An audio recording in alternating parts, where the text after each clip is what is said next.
intractable diseases which cannot be cured by medical methods. Fourthly, everyone ought to know the rejuvenation of tissue organs. Everybody should not be superstitious in the regenerative substance announcement today. We did not create any new ingredients, new drugs, or new chemical compositions, but we only reprocessed our daily meals into something that can activate our regenerative potential. It would be unnecessary to explain, and we could easily get regenerative restoration if food from nature can activate regenerative potential. That is why we need to extract it from our daily meals. How does one extract it? We extract it by depending on cell culture to transform into tissue organs, which was announced in 2002. Until now, there are few in the world can achieve it. We have begun a series of experiments to get a regenerative nutrition spectrum. In other words, we have known the secrets of what cells should be fed and transformed the secrets into a spectrum. Then, according to the spectrum, we calculate and code each ingredient to finally form regenerative substances. The regenerative substance is something people can take daily and even is a must for people to have daily meals in the future. We use 3 models to accomplish the process. Since most of us here are not the professionals, I will explain the process briefly.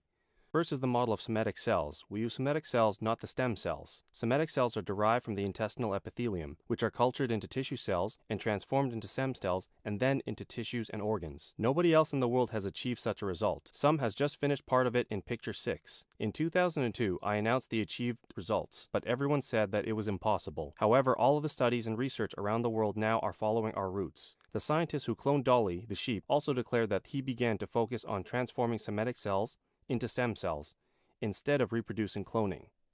All of them have few results, but we have achieved it. Through this, we get a nutritional spectrum which is like a prescription. It is also like cooking, where we know what to cook with various raw materials.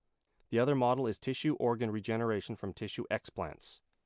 Nobody else has achieved it. We directly culture organs and detect the nutrients required during tissue organ regeneration and establish a nutritional spectrum.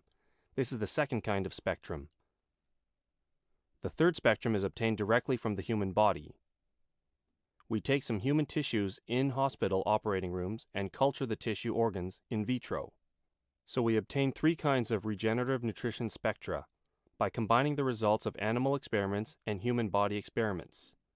These 3 spectras are also the foundation of regenerative substances for the human body. Making regenerative substances based on these spectra is a big project of nutriology and bromatology. In the future, 1 man serving of food support 3 people. The diet became refined, which means we analyze the composition of regenerative nutrients and code it, and use these codes based on the spectra. Then what is the code? Each composition has a spectrum, and list every composition spectrum. Then we will see what the cells need during its life cycle, and in the end a coding is formed through computer programming. Take amino acids, for example.